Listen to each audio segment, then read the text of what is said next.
There's no such thing as a stranger. You look at people walking by and you say, oh, that person's a stranger.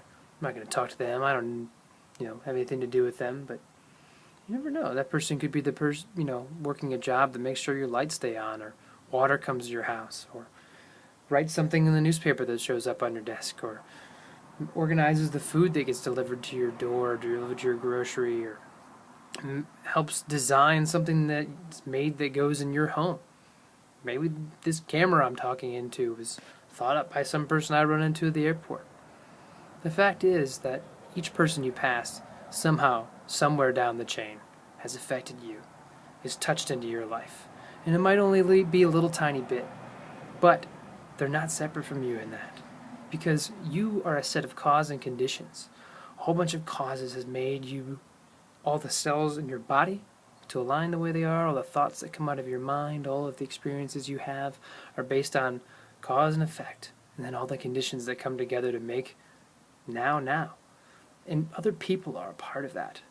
And I've talked in other videos, and I'll keep talking about the idea that we are interconnected, infinitely and intimately. We are not truly separate from the world around us.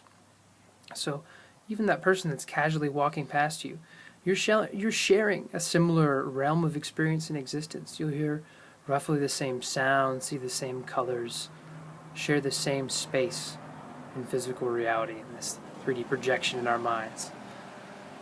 And since you're sharing that moment and that experience together, you already have a lot in common. You have that experience, a lot of those elements of that experience in common. But even beyond that, you already know so much about that person. You already know that they want a house over their head. You know that they want love in their life. They want to have good food, a long life, a healthy life, happiness, satisfaction. You know the main core things about that person, and they share them in common with you. It's only the details that separate us, and even those details aren't that significant. We each have a way we view the world that's flawed inherently, and maybe we think we're a little closer than the other guy, but they probably think the same thing, and closer and figure everything else out. All right, you know most everything about that person, all the core important things, yet you're taught by a system, society, and by television and things that influence you a lot, like media and consumerism, all this stuff, that you don't know that person. They're a stranger. They might hurt you.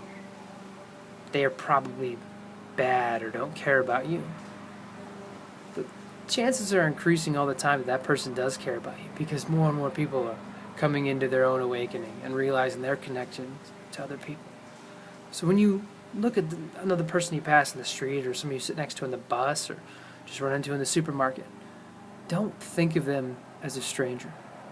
Think of them as a reflection of yourself, wanting very similar things out of life, probably having lots of hard things going on, their own struggles, their own fears, their own problems. And have compassion and love and understanding for that person, because they're not a stranger. A stranger is a label, and it's a misunderstanding. And the less we treat each other as strangers, the better this world will be for everyone involved.